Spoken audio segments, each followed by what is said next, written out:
quisqueyanos valientes alcemos nuestro canto con viva emoción, y del mundo a la paz ostentemos nuestro invicto glorioso pendón. Salve el pueblo que intrépido y fuerte a la guerra a morir se lanzó, cuando en bélico reto de muerte sus cadenas de esclavos rompió.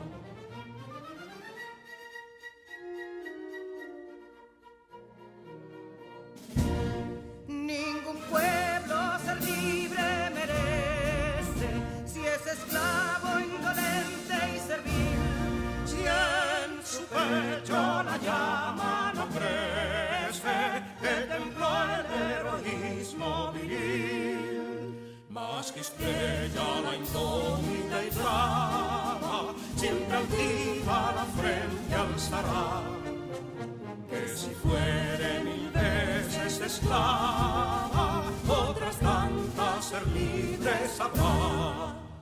Que si dono y ardida expusieron de un intruso señor al desdén, las carreras veler campos fueron que cubiertos de gloria se ven, que en la cima del heroico baluarte de los libres el verbo encarnó, donde el genio de Sánchez y Duarte a ser libre o morir enseñó.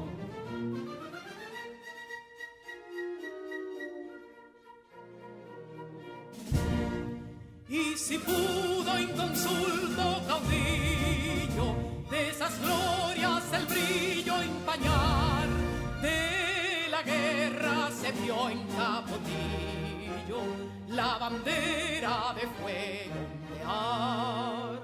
Y el incendio que atónito deja de Castilla al soberbio león, de las playas gloriosas le aleja, donde flota el cruzado pendón. Compatriotas, mostremos erguida nuestra frente orgullosos de hoy más, que Quisqueya será destruida, pero sierva de nuevo jamás. Que santuario de amor cada pecho, donde la patria se siente vivir, y es su escudo invencible el derecho, y es su lema ser libre o morir.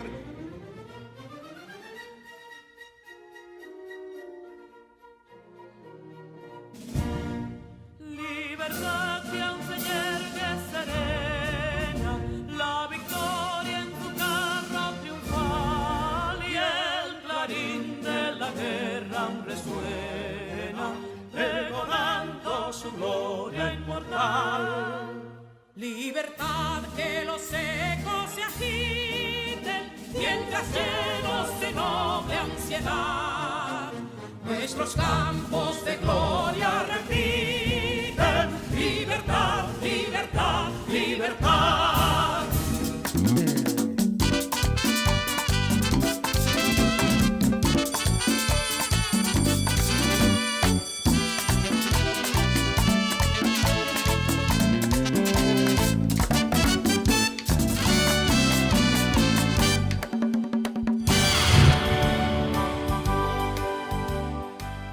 Apreciados estudiantes, bienvenidos a la clase de lengua española.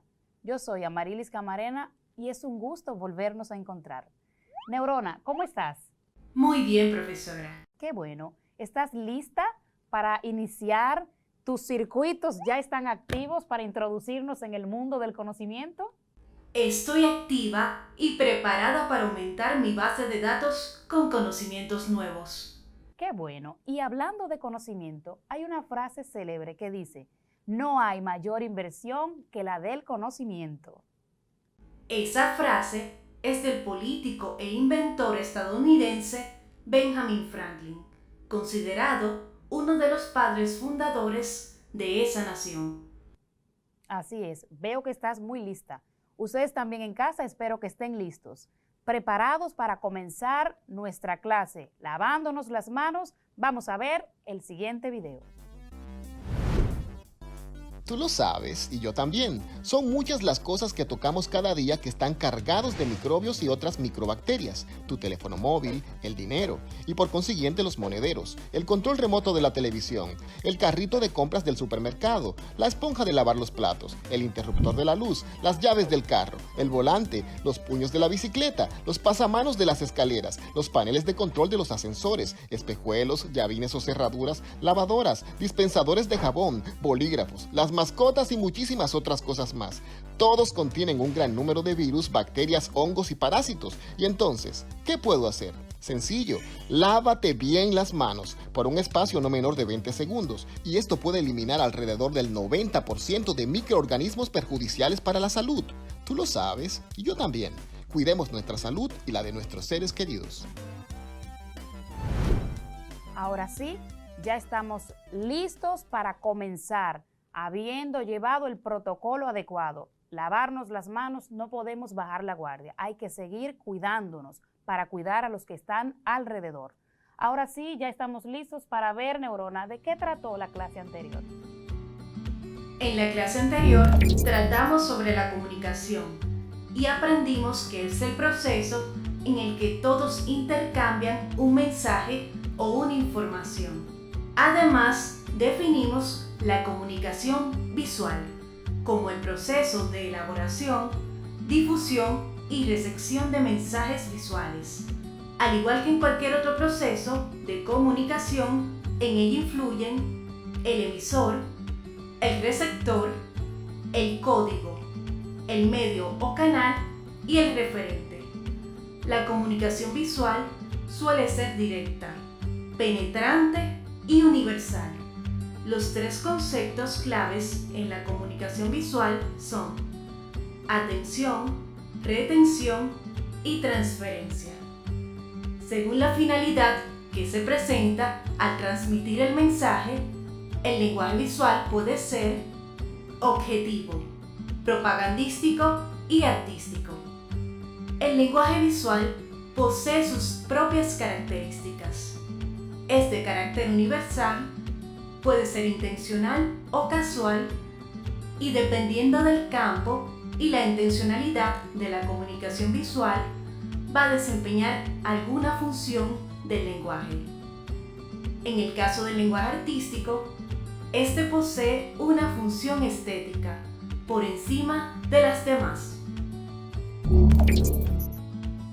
Muy buen repaso.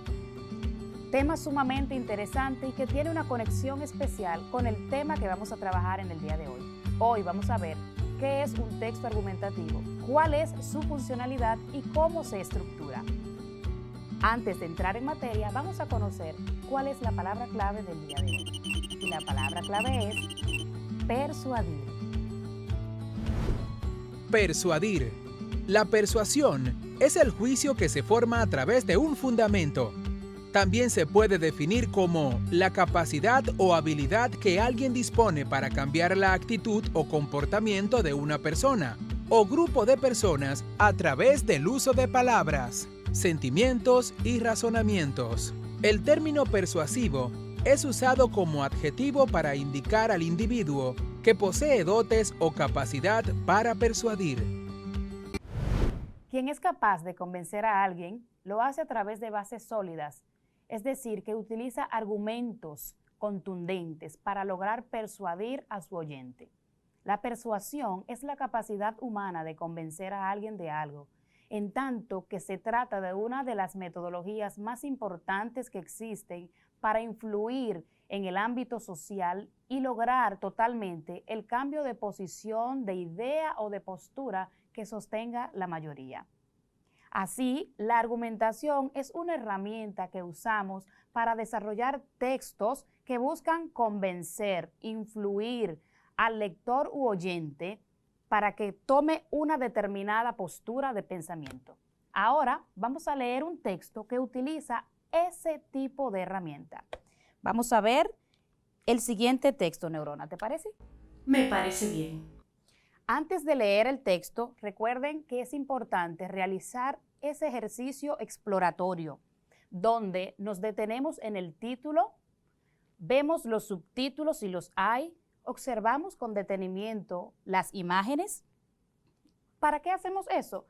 Pues para recabar una información que nos permita conectar y anticiparnos al contenido del texto. Asimismo, identificamos la organización y vemos su estructura. Estamos listos entonces para entrar en el mundo de la lectura. Vamos a ver. La escasez del agua. Actualmente hay poca difusión acerca de las enormes consecuencias de la escasez de agua. Creemos que es urgente comenzar a planificar las estrategias de conservación del agua para la humanidad. Por un lado, con el tiempo el agua se convierte en un recurso más difícil de conseguir. Por otro lado, la contaminación está haciendo estragos en las distintas masas de agua que tenemos a nuestra disposición. Reaccionemos. Empecemos a cuidar el agua antes de que sea demasiado tarde. ¿Qué te parece la lectura, Neurona? Muy interesante. Bien, ahora vamos a realizar un análisis literal del texto para detenernos entonces en lo que es la estructura. Vamos a ver, ¿qué es lo que dice el autor? ¿Cómo plantea él el tema? Espere, estoy analizando el texto. El autor dice que actualmente hay poca difusión acerca de las enormes consecuencias de la escasez del agua.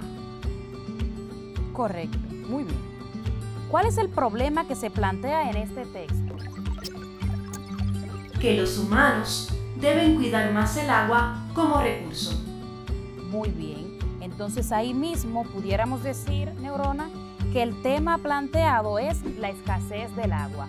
Y aquí quiero aclarar, antes de que sigamos, tema versus tesis.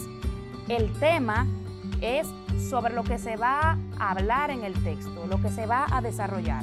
Y luego vamos a ver qué sería la tesis. Vamos a ver, Neurona, ¿qué opinión plantea el autor con relación a ese problema? El autor plantea que es urgente comenzar a planificar las estrategias de conservación del agua para la humanidad. Correcto. Ese planteamiento es lo que en un texto argumentativo se conoce como tesis, la idea que él está defendiendo. ¿Cuáles son esas ideas ahora o esos planteamientos que el autor usa para defender o apoyar eso que él dijo anteriormente? Un momento, nuevamente estoy analizando. Ya lo tengo. Dice que por un lado, con el tiempo, el agua se convierte en un recurso más difícil de conseguir. Por otro lado, la contaminación está haciendo estragos en las distintas masas de agua que tenemos a nuestra disposición. ¿Y cómo termina este texto? Reaccionemos. Empecemos a cuidar el agua antes de que sea demasiado tarde. Ese final que acabas de leer es lo que se llama conclusión, donde el autor está replanteando aquello que dijo al principio, aquello que planteó como opinión o tesis. Reaccionemos. Empecemos a cuidar el agua. Eso sería un análisis literal y este texto nos invita a ir de manera inferencial a buscar cuáles serían las causas o cuáles serían los estragos que está causando la escasez del agua en la tierra. Y un análisis crítico nos permitiría a nosotros indagar sobre esas estrategias de conservación. Nosotros como habitantes también de la tierra, ¿qué pudiéramos hacer? ¿Cuál estrategia diseñaríamos para conservar el agua? Ahora vamos a ver cómo se ve el texto en toda su estructura. En el primer párrafo, el autor presenta el tema y se identifica con meridiana claridad cuál es la problemática que se va a abordar. Este primer párrafo corresponde a la introducción, seguido de lo cual el autor deja ver cuál es su postura de pensamiento e introduce la idea que está defendiendo. Esta idea que defiende el autor se conoce como tesis, introducida por un verbo de opinión. Creemos que es urgente comenzar a planificar las estrategias de conservación del agua para la humanidad. Su tesis la va a defender con las ideas, como se puede ver ahí en el esquema, las ideas que usa para sostener, apoyar su planteamiento. Esas ideas son llamadas argumentos. Finalmente, en el último párrafo, el autor hace un llamado de atención al lector, apelando tanto a sus emociones como a su razonamiento, con un enunciado que nos invita a pensar en esa tesis propuesta al principio. Como podemos ver, la argumentación es de suma importancia a la hora de comunicar nuestras ideas, defender nuestra postura o, por el contrario, si fuera el caso, refutar la idea de alguien más. Quisiera saber ahora, Neurona, cómo están las redes, qué tan inquietos están los chicos. Vamos a ver, ¿hay alguna pregunta? Estoy verificando mi sistema. Ruth Fermín, desde Alma Rosa I, nos pregunta lo siguiente: ¿en cuáles textos podemos encontrar argumentación? Ruth Fermín, gracias por tu pregunta. Y muy interesante también. ¿En cuáles textos podemos encontrar la argumentación? La argumentación puede estar en un texto periodístico como el artículo de opinión, en el editorial. Puede estar en conversaciones que usamos a diario, como en un debate, en un coloquio. También en textos científicos como el ensayo, así como en algunos textos publicitarios, entre otros textos. ¿Alguna otra pregunta? Sí, tenemos otra pregunta. Cristian Mendoza, desde Villajuana, nos pregunta: ¿cuáles son las partes de un texto argumentativo? Gracias, Cristian, por tu pregunta. ¿Cuáles son las partes de un texto argumentativo? ¿O cuál es su estructura? Como todo texto, el artículo argumentativo o texto argumentativo tiene su estructura básica. En el primer momento encontramos la introducción. Es aquí donde se presenta el tema, donde el autor, ya sea de manera oral o de manera escrita, busca captar el interés de su oyente o lector. Algunas estrategias que puede utilizar en la introducción para captar la atención del lector, bueno, puede ser una narración, puede ser una anécdota, alguna pregunta retórica que le permitan despertar el interés en esa persona que le está oyendo o que le está leyendo. Asimismo, aparece la tesis.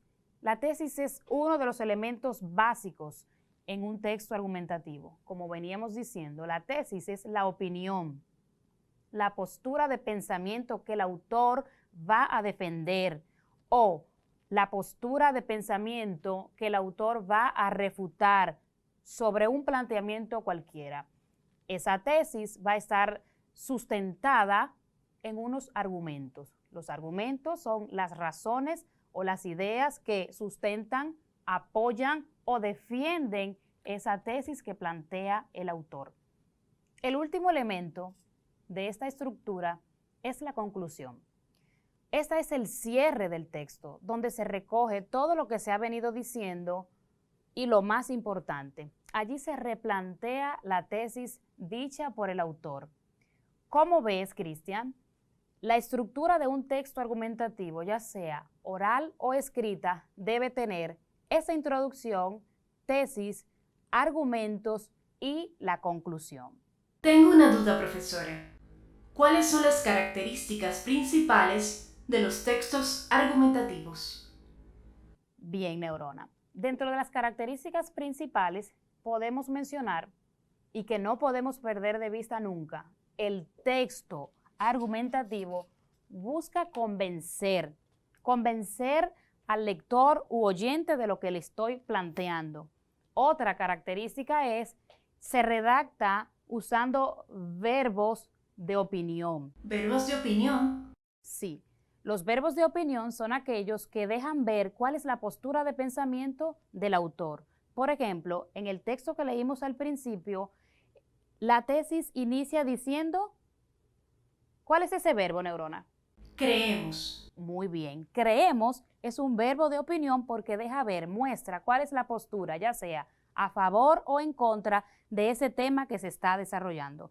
Otra característica es que utiliza la primera persona del singular, asimismo la primera persona del plural.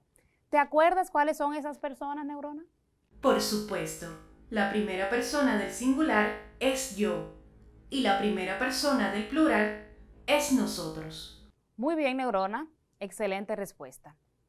Cuando ofrecemos nuestra opinión con relación a cualquier tema, es necesario darle un impulso a eso que decimos y lo vamos a hacer haciendo uso de las estrategias argumentativas. Vamos a ver ahora algunas de estas estrategias.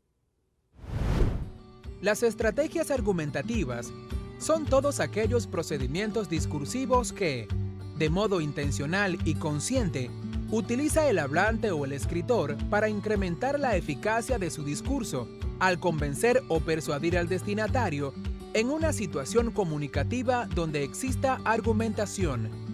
Algunas de estas estrategias son dar ejemplos, frases u objetos que se usan para explicar algo o una idea. Ejemplo: Daniel no me pagó el almuerzo ayer, tampoco me pagó la cena la semana pasada y tampoco me pagó los dulces que se llevó hoy. Daniel es un aprovechado que quiere disfrutar de todo sin pagar nada. Hacer comparaciones, similitudes y diferencias entre dos objetos, lugares, personas o momentos.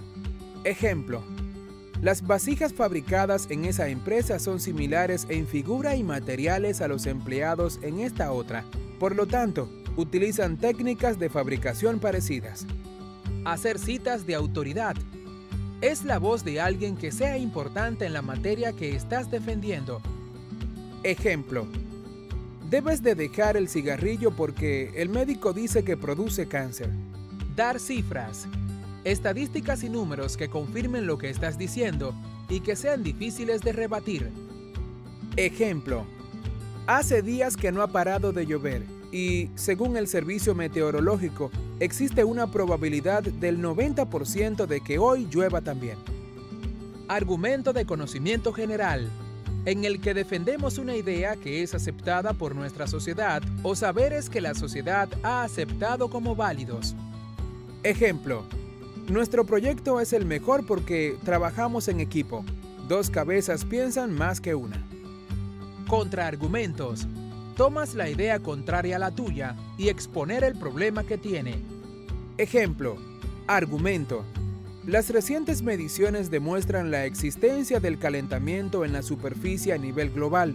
Sin embargo, los valores se encuentran llenos de errores debido a que gran número de la información fue obtenida en estaciones meteorológicas de carácter superficial. Contraargumento. El calentamiento de la Tierra es una realidad, ya que las mediciones realizadas al océano, junto con la disminución de los glaciares, son pruebas coherentes con los resultados proporcionados por las estaciones meteorológicas superficiales. Estas son algunas de las estrategias argumentativas que vamos a utilizar para redactar o hacerlo de manera oral, nuestro texto argumentativo. No pierdas de vista cuál es el objetivo principal que estás persiguiendo: convencer a tu interlocutor. Cuando vayas a hacer tu texto, ten en cuenta nutrirte bien, investigar, conocer de qué vas a hablar, cuál es tu tema, fijar una postura de pensamiento, analizar esos argumentos que vas a usar y finalmente plantear una conclusión. Ahora vamos a pasar a la prueba de conocimiento. Vamos ahora a entrar a la trivia. Voy a leer un texto fragmentado en sus partes de una manera desordenada. El ejercicio consiste, Neurona, en que puedas identificar cuál es la parte que estoy leyendo, o sea, a cuál parte de la estructura corresponde el fragmento que leo en ese caso, y vas a leer el texto al final como quedaría de una manera ordenada, ¿sí? Sí, profesora. Voy a leer. El tema es el respeto en la familia. Debemos respetar la autoridad, las opiniones y sentimientos de los demás. Cuando pasamos por alto la autoridad que tienen nuestros padres sobre nosotros, nos puede ir mal. Para concluir, el respeto en la familia es sumamente importante para la convivencia y la armonía entre sus miembros y la sociedad.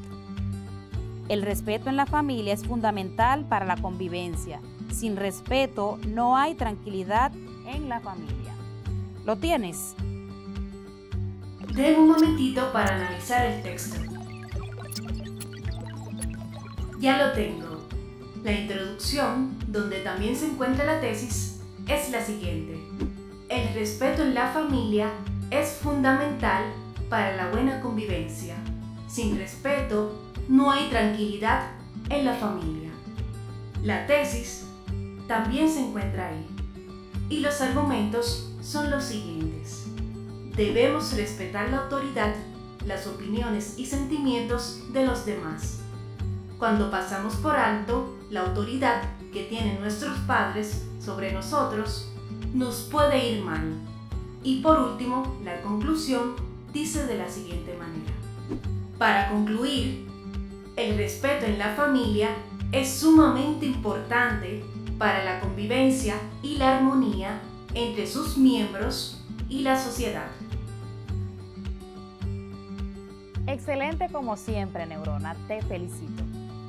Ahora es el momento de que nos hagas un resumen de la clase completa. Hoy aprendimos que la argumentación es la herramienta que utilizamos para desarrollar textos que nos permitan convencer a otras personas.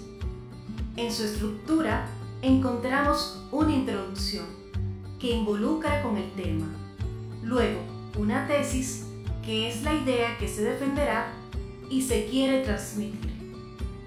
Inmediatamente después empiezan los argumentos, es decir, las razones que sostendrán ese pensamiento.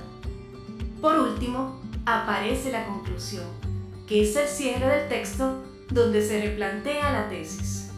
De las estrategias argumentativas aprendimos las siguientes: dar ejemplos, hacer comparaciones, hacer citas de autoridad, dar cifras y contraargumentos. Buen trabajo, Neurona. Estamos en el final de la clase y quiero invitarte a que escribas tu propio texto argumentativo. Ten en cuenta la estructura del mismo y no pierdas de vista tu intención. No olvides visitar la página que aparece en pantalla para volver a ver esta clase y realizar tus ejercicios. Ve con tu profesora que está en la escuela para seguir profundizando en el tema. Ese es el momento de despedirnos y quiero hacerlo dejándole una reflexión tomada del libro El alquimista de Paulo Coelho. Esta es una obra simbólica, ya que su autor reconoce este lenguaje como el único que nos puede ayudar a entender el alma del mundo. Una de sus frases más famosas reza de la siguiente manera: cuando quieres algo, el universo conspira para que lo logres. Dentro de ese universo que conspira estás tú. Solo tú eres responsable de emprender el viaje hacia el conocimiento, para que persigas tus sueños consciente de cada paso que des, ya que es justamente la posibilidad de realizar un sueño lo que hace de la vida algo interesante. En ese viaje sentirás miedo, habrán obstáculos, pero como dice otra frase de esta maravillosa novela, si tu corazón tiene miedo, explícale que el miedo a sufrir es peor que el mismo sufrimiento y que ningún corazón jamás sufrió cuando fue en busca de sus sueños, porque cada momento de búsqueda es un encuentro con Dios y con la eternidad.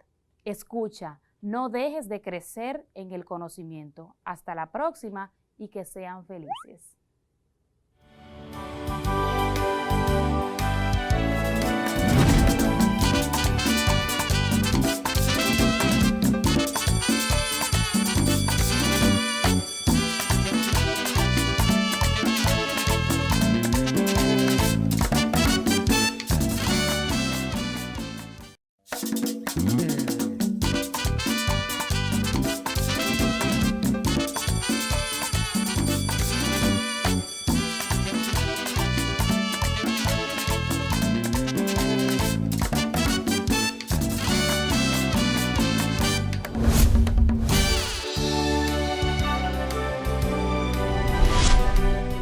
Salut et bienvenue à tous.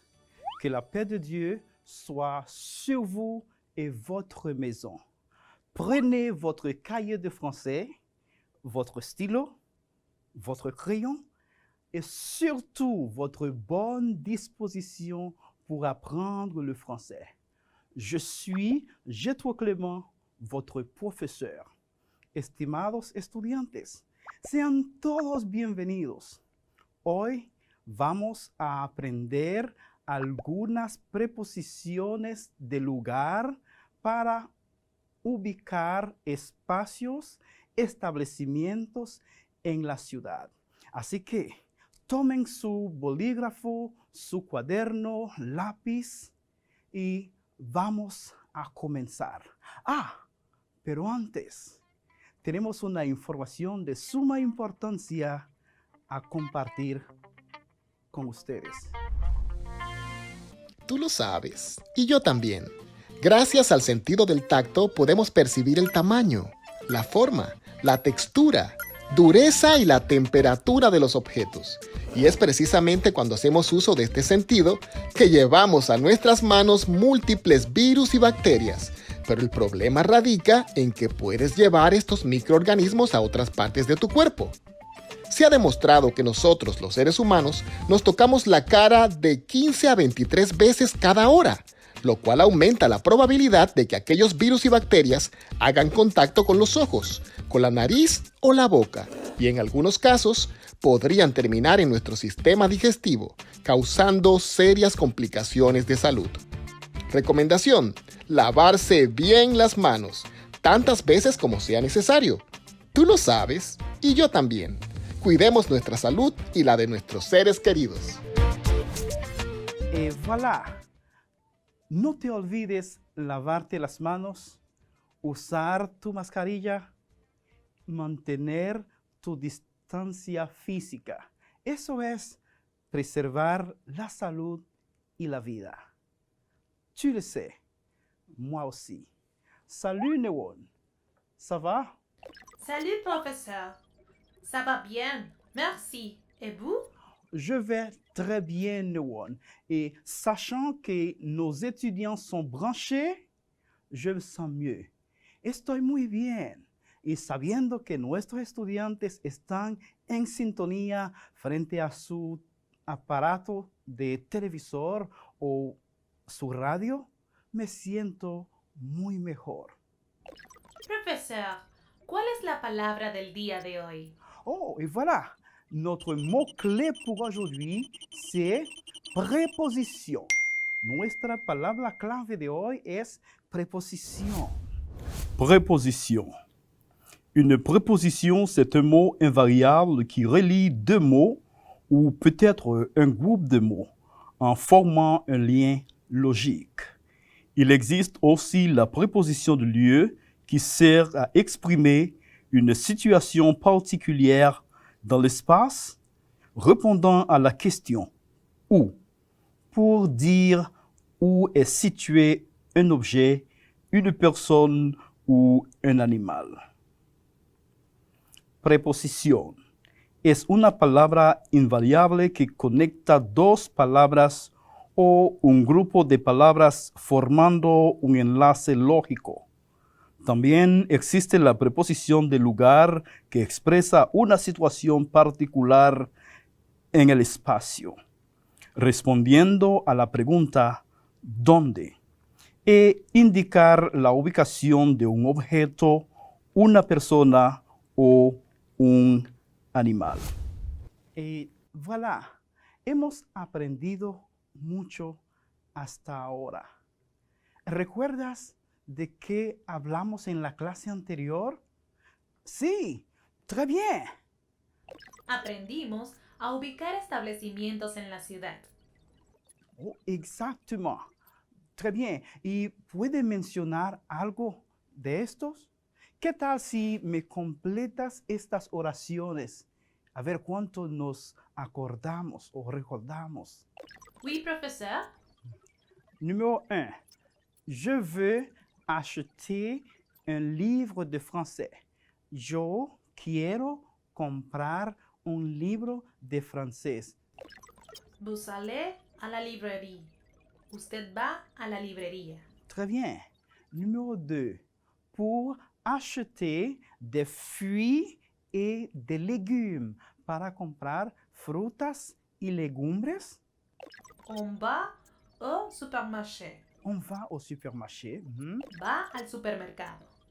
Numéro 3.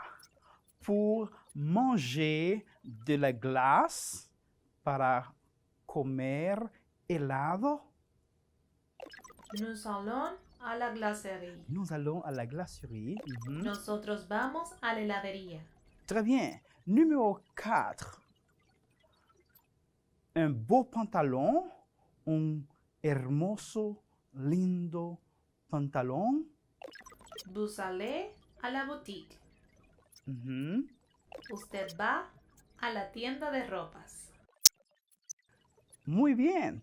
Te acordaste de muchas cosas de lo que aprendimos en la clase anterior. Ahora, quiero que repitas este vocabulario después de mí, por favor. En esta parte vamos a aprender unas preposiciones de lugar. También las llamamos locución preposicional. ¿Ah? Preposición de lieu, locución preposicional. Frases prepositivas. Porque cuando tiene 2 o 3 palabras juntas en la preposición, decimos locución preposicional. Près de. Près de. Loin de. Loin de. À côté de. À côté de. En face de. En face de. À droite de. À droite de. À gauche de. À gauche de. Derrière. Derrière. Devant. Devant. Sur. Sur. Sur. Sur. Sous. Sous. Très bien. Ahora vamos a leer estas preposiciones acompañadas de su interpretación o traducción al español. Tu atención, por favor. Près de. Cerca de.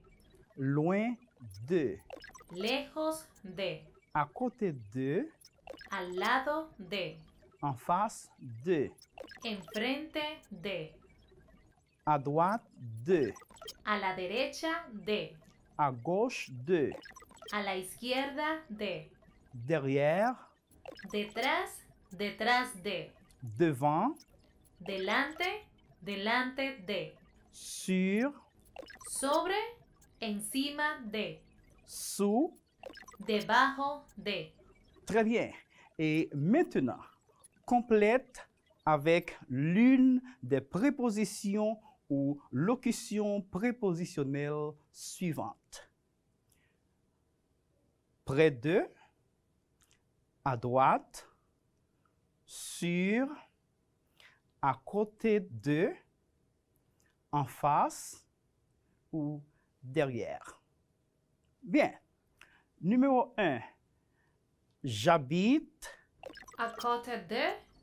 l'école. J'habite à côté de l'école. Bien. Numéro 2. Il n'y a pas de pharmacie. Près de. La bibliothèque. Il n'y a pas de pharmacie près de la bibliothèque. Très bien. Numéro 3. Il y a une église en face du parc. Il y a une église en face du parc. Numéro 4. La banque se trouve à droite du magasin. La banque se trouve à droite du magasin. Numéro 5. Le musée se trouve derrière le supermarché. Le musée se trouve derrière le supermarché. Numéro 6. Le livre est sur la table. Le livre est sur la table. ¿Ya hiciste esta actividad? Très bien. Bravo. Bravo. Ça a été très bien. Profesor, tenemos preguntas de las redes sociales. Vamos a ver, Neurona. Miguel García de Sabana Grande de Boyá dice, profesor, ¿se puede decir derrière tu supermarché? Très bien. Miguel, desde Sabana Grande de Boyá, gracias por tu sintonía. Miguel, observa bien esto. Este es un error muy común. La gente lo dice, pero lo correcto es decir derrière le supermarché. ¿Okay? Por ejemplo, esto pasa con derrière, devant, sur, sous. Bien, pues decimos derrière le supermarché, devant la maison, sur le bureau, sous la table. Bien. Ok, Miguel. Desde Altamira, Puerto Plata, nos escribe Laura Pozo y ella pregunta, ¿Comment on dit muy lejos de mi casa en francés? Laura Pozo, desde Altamira, Puerto Plata. Agradecemos siempre tu sintonía. Muy lejos de mi casa. Très loin de chez moi. Très loin de chez moi. Laura, ¿puedes repetirlo, por favor? Ouais? Très loin de chez moi. Profesor, ¿cuáles son las palabras nuevas que nos trae el día de hoy? Oh, hablas de nuestro nuevo segmento, a saber. Claro, hoy hemos traído 3 palabras que podemos interpretar o traducir del francés al español sin diccionario. ¿Quieres saber cuáles son? Tenemos palabra número 1, croissant. Croissant. Yo sé que te gusta. Croissant. Ya, observa bien esto, Neurona. Es un dominicanismo. Decimos aquí croissant, intentando pronunciar la O y la I como hoy. Pero la O y la I en francés, cuando se unan, se pronuncia wa. Por esto, la pronunciación es croissant. Très bien. Palabra número 2. Chauffeur. Chauffeur. ¿Ah? Esa suena igual que chofer. Es la misma palabra. Ortografía diferente, pero la misma palabra. Chauffeur. Y la palabra número 3 es pantalón. Pantalón. Ese está demasiado fácil. Es pantalón. Exactamente. Es la misma palabra con las mismas letras. Solamente un acento hace la diferencia en la lengua española. ¿Has visto que es fácil? Y existen muchas palabras más que podemos interpretar o traducir del francés al español o viceversa, sin diccionario. Merci. Profesor, veo que tiene un texto de Michel Flores. ¿Nos puede contar de este? Ah, claro. Vamos a leer este texto ahora. Lis ou écoute le texte de Michel Flores parlant de son quartier et répond aux questions données. Lee o escucha el párrafo de Michel Flores hablando de su barrio y responde a las preguntas. mon quartier. Je suis Michel Flores. J'habite près du centre-ville. Mon quartier est toujours propre. Il y a une très belle boutique à côté du parc. Ah, il y a aussi une glacerie, La Douceur, en face de la boulangerie. Le restaurant Buen Comer est à droite de la pharmacie. Je vais très souvent au magasin Las Siete Hermanas qui se trouve à gauche de ma maison. J'adore mon quartier. Mon quartier. Je suis Michel Flores. J'habite près du centre-ville. Mon quartier est toujours propre. Il y a une très belle boutique à côté du parc. Ah, il y a aussi une glacerie, La Douceur, en face de la boulangerie. Le restaurant Buen Comer est à droite de la pharmacie. Je vais très souvent au magasin Las Siete Hermanas qui se trouve à gauche de ma maison. J'adore mon quartier. Très bien.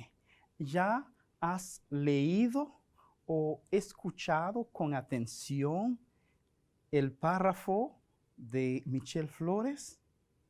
Sí. Maintenant, réponds aux questions suivantes. Numéro 1. Est-ce qu'il y a une boutique dans le quartier?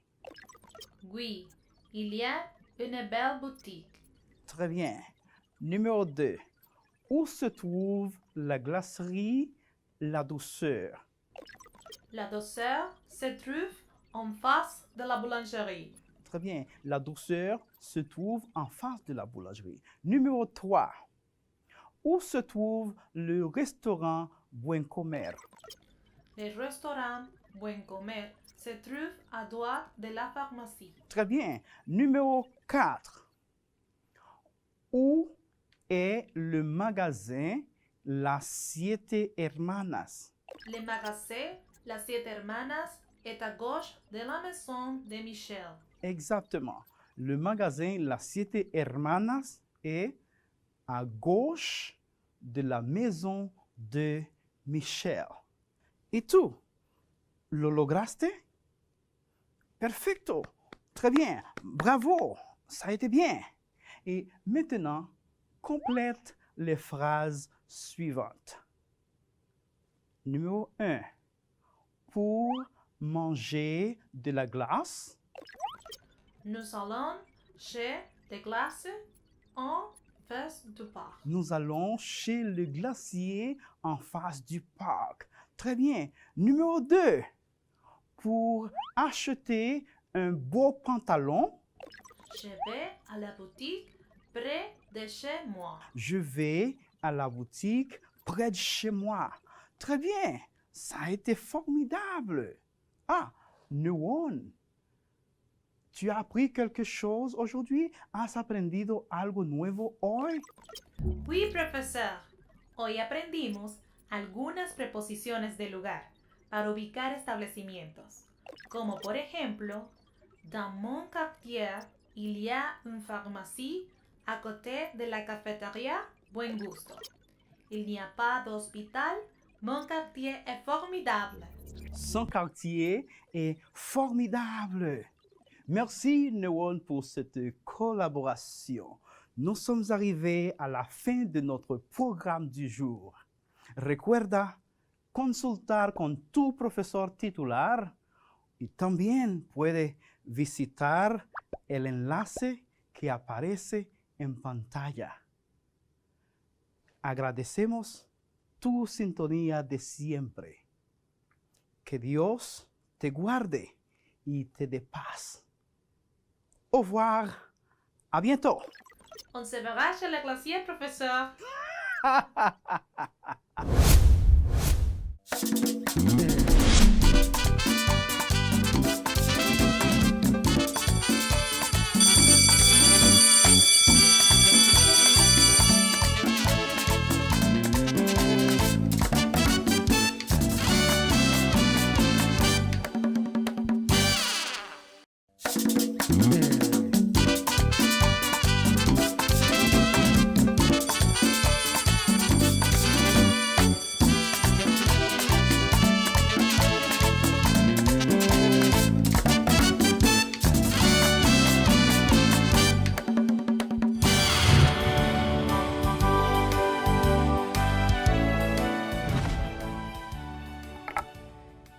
Bienvenidos, queridos estudiantes de tercero de secundaria, a esta tu clase de Ciencias de la Naturaleza, donde aprenderemos desde nuestro entorno con dos importantes ramas de las ciencias naturales, la química y la física. Yo soy tu maestra, Sara Lorenzo, quien te acompaña en este proceso educativo. Te pido que organices tu espacio, tomes tus útiles escolares y prestes la mayor atención posible para así sacar el mejor provecho de esta clase. De inmediato, vamos a observar el siguiente video. Tú lo sabes, y yo también.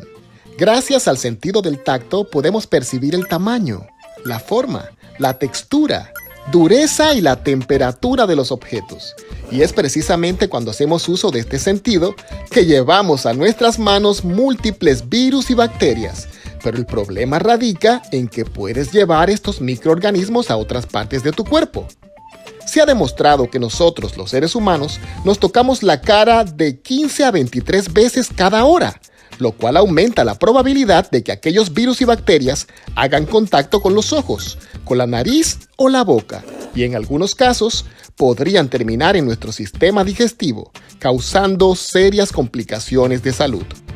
Recomendación: lavarse bien las manos, tantas veces como sea necesario. Tú lo sabes, y yo también. Cuidemos nuestra salud y la de nuestros seres queridos.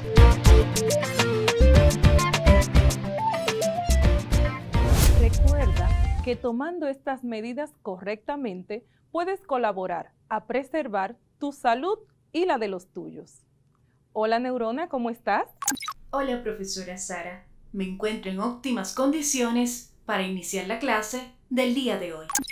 ¡Qué bueno, Neurona! Espero que ustedes en sus hogares también se sientan muy bien para iniciar nuestra clase de hoy.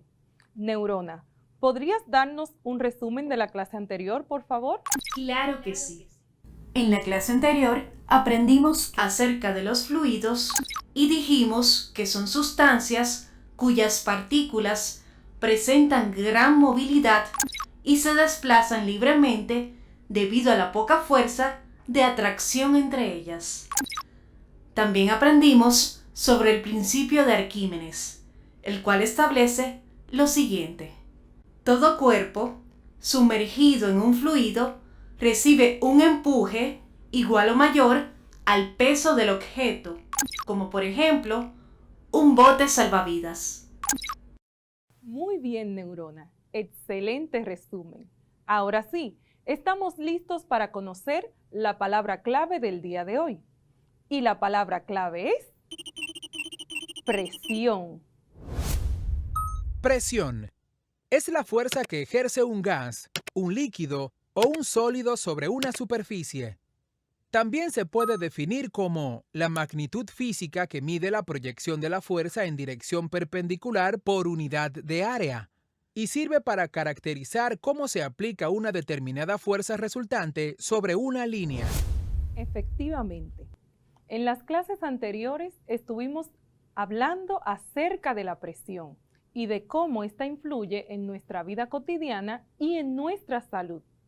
Como es sabido, las propiedades de los gases, especialmente la presión y la temperatura, producen grandes transformaciones de forma brusca cuando cambian las condiciones externas. Este hecho tiene interesantes repercusiones en nuestra vida cotidiana. Vamos a ver algunos ejemplos. El primero se trata de un buzo profesional, el cual se sumerge a profundidades superiores a los 20 metros.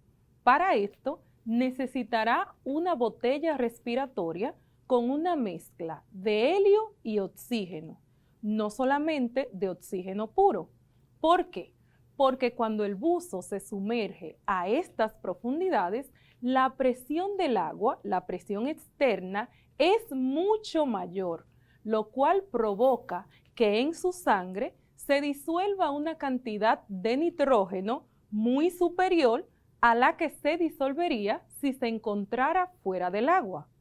Esto puede provocar en él efectos negativos como afección de sus impulsos nerviosos e incluso podría llevar a la muerte del buzo porque este nitrógeno se disuelve y se convierte en burbujas que luego pasan y afectan su flujo sanguíneo. Otra situación que cabe destacar referente a la presión es cuando ocurre un cambio brusco de altura. Por ejemplo, un montañero que realiza una ascensión de varios miles de metros sin el debido tiempo de aclimatación o de adaptación padecerá de un mal conocido como mal de altura, que se caracteriza por la aparición de fuertes dolores de cabeza, además cansancio, también incluso en los casos más extremos puede haber edema pulmonar y cerebral, lo que conocemos como hipoxia. Estos síntomas se deben a la deficiencia en la cantidad de oxígeno que llega al organismo como consecuencia de la menor proporción de este gas en el aire a medida que disminuye la presión atmosférica, ya que a mayor altura la presión atmosférica será menor y viceversa. A mayor presión atmosférica se supone que estamos hablando entonces de una altura menor. En la clase de hoy trabajaremos con la presión y los fluidos y al finalizar esta clase vas a estar en la capacidad de describir la importancia de la presión en la vida cotidiana, además de conocer las aplicaciones del principio de Pascal en la creación de maquinarias y dispositivos de uso cotidiano y de uso industrial. Ahora bien, la presión tiene que ver con la forma en la cual la fuerza se aplica sobre un objeto. ¿Verdad, Neurona? Así es, maestra. En su definición, interviene la superficie de contacto.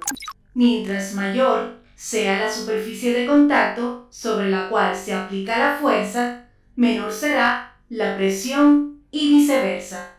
Si la superficie de contacto es pequeña, la presión será mayor. Así es, Neurona. Para comprobarlo, vamos a realizar un experimento. Me encantan los experimentos. A mí también. Aquí tenemos una tachuela de este lado y aquí tenemos varias tachuelas. De hecho, tenemos 28 tachuelas. Y también necesitaremos un globo. Veamos qué sucede.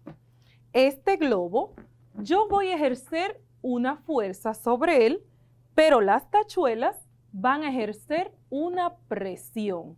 Si tengo una sola tachuela, el área será menor, por lo cual la presión va a ser significativamente mayor. Por el contrario, donde tengo más tachuelas, como el área o superficie es mayor, entonces la presión será menor. ¿Qué crees que sucederá si yo ejerzo fuerza sobre todas las tachuelas que están juntas? ¿El globo estallará? ¿Estallará más rápido, más fácil? Veamos qué sucede.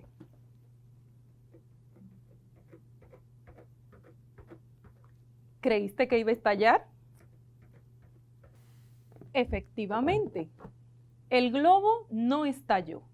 Pero recuerda que para realizar tu experimento, todas las tachuelas deben estar alineadas y a la misma altura, para que así la presión se distribuya en una superficie más amplia, porque a mayor superficie o área, menor será la presión. Ahora bien, vamos a ver qué sucede cuando presionamos el globo en contra de una sola tachuela. Aquí, toda la presión está en un área mucho menor. Lo que sucederá es que la presión va a ser mucho mayor. A menor área o superficie, mayor será la presión. ¿Crees entonces que estallará? Descubramos. Efectivamente, como la presión es mucho mayor cuando reducimos la superficie, entonces el globo pudo estallar. Aquí vemos que a mayor área o superficie, menor será la presión.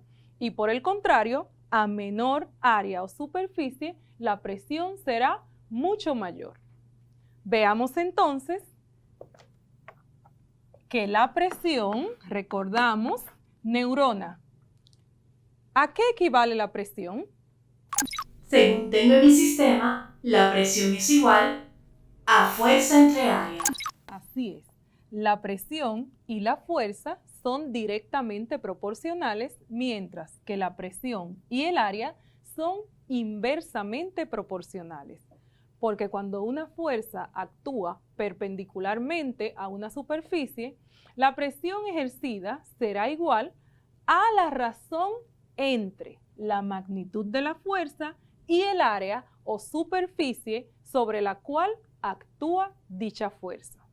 Recordemos que la unidad de medida de la presión en el sistema internacional es el pascal, en honor a Blaise Pascal, quien dedicó parte de su vida al estudio de los fluidos.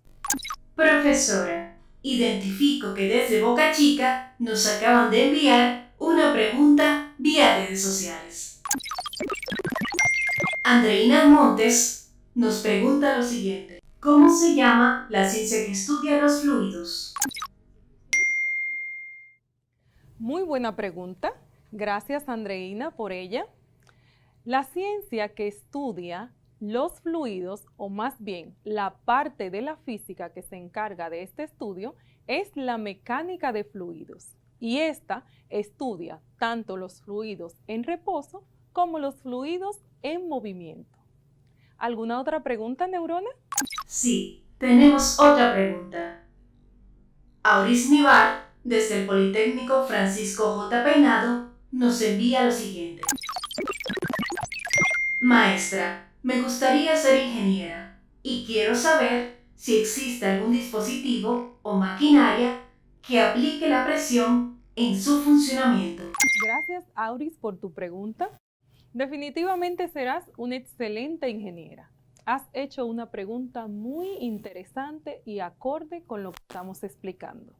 Y sí, existen numerosos dispositivos o maquinarias que utilizan la presión para su funcionamiento.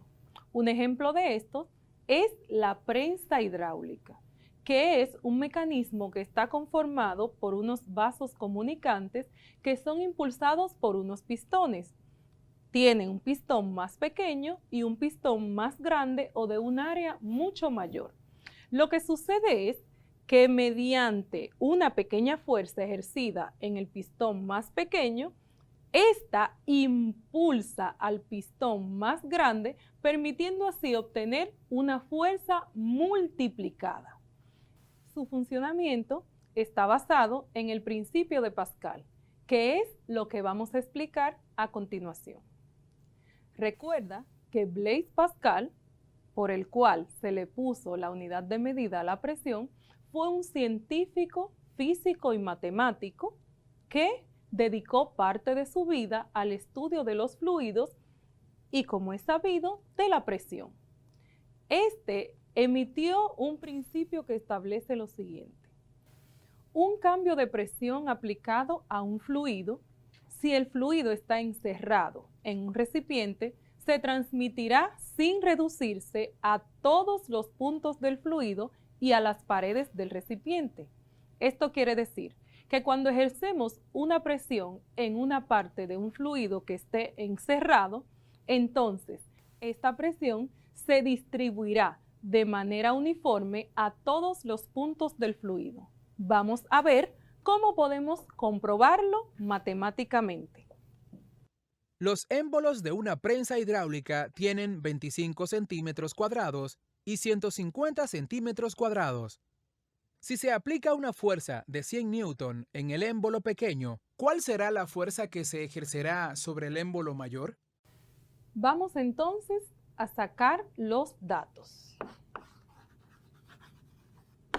Tenemos en nuestro ejercicio un área o superficie 1 y un área o superficie 2. El área o superficie 1 tiene un valor de 25 centímetros cuadrados y el área 2 o superficie 2 tiene un valor de 150 centímetros cuadrados. Tenemos, por otro lado, la fuerza 1, que es igual a 100 newton. Y la fuerza 2, que no la conocemos, por lo cual colocamos un signo de interrogación. Recordad que un centímetro cuadrado es igual a 0.0001 metros cuadrados. Así es. Si multiplicamos esa cantidad por 25, ¿cuál será el resultado entonces? 0.0025 metros cuadrados. Así es. Y si multiplicamos esta cantidad por 150, ¿cuál será el resultado entonces? 0.015 metros cuadrados. Así es. Entonces nos resta buscar la fuerza 2. Como la presión se ejerce por todo el fluido íntegramente, es decir, uniformemente en la misma proporción, entonces la presión del émbolo grande será la misma presión que el émbolo pequeño. Es decir, que presión 1 será igual a presión 2. Entonces, fuerza 1 entre área 1 será igual a fuerza 2 entre área 2. Ahora vamos a despejar. ¿Cuál es la que estamos buscando? La fuerza 2. La variable que está con ella está dividiendo, pasará al otro lado multiplicando. Tenemos entonces que fuerza 2 será igual a la fuerza 1, que se queda igual, por el área 2, que estaba dividiendo y pasó multiplicando, entre el área 1, que también se queda igual. Ahora sí, tenemos la fórmula, nos resta sustituir cada variable por su valor y resolver la operación.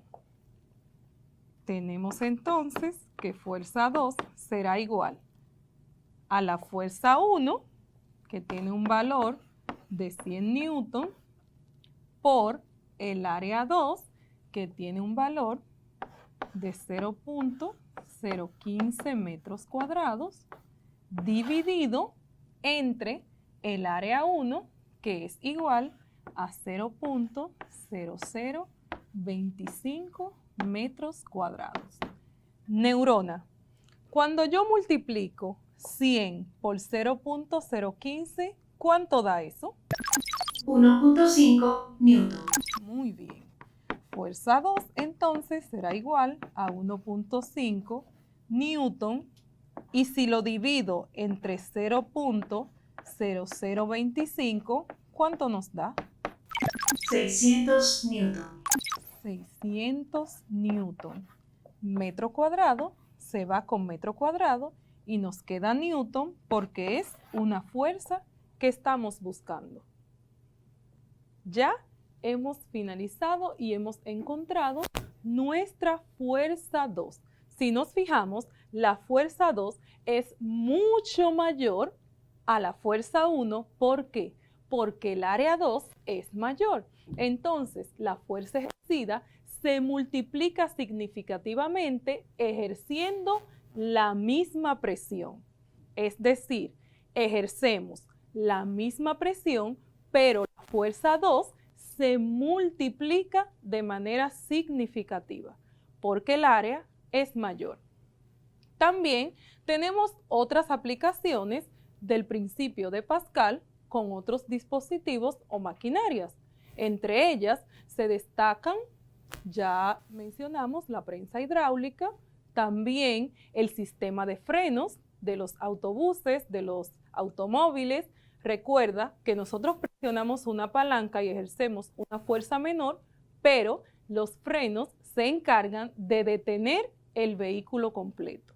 También las palas mecánicas, los ascensores, el gato hidráulico, las grúas, ¿sí? Un sinnúmero de dispositivos o maquinarias que utilizan este principio.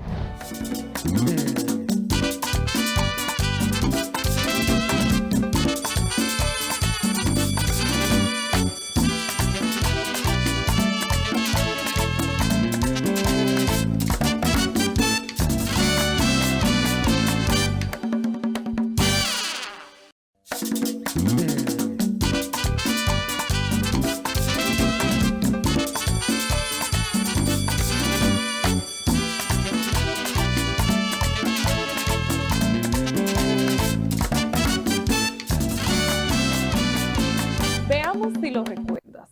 Vamos a pasar a nuestra trivia. Te hago la siguiente pregunta.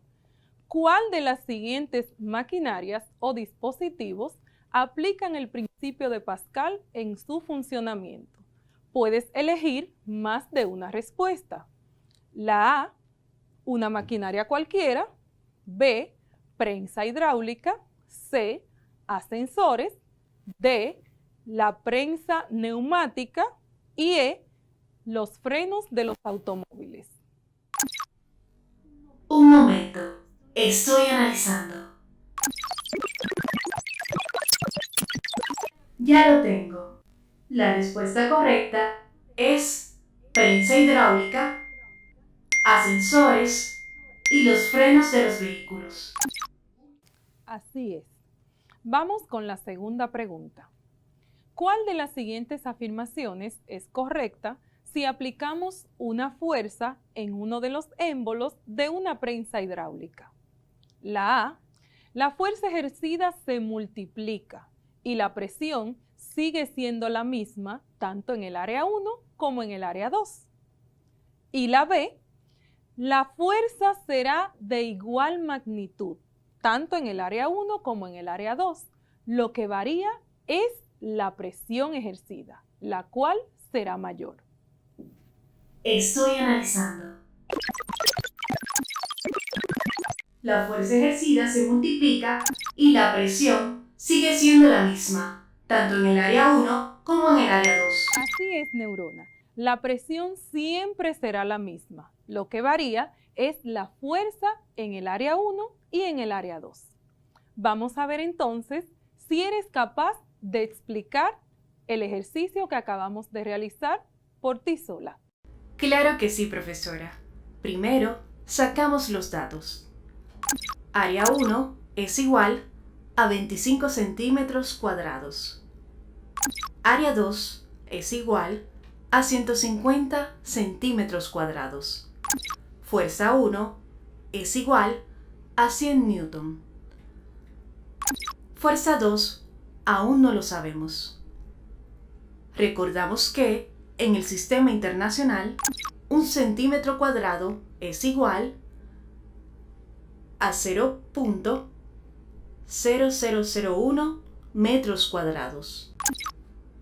Convertimos el área 1 a metros cuadrados.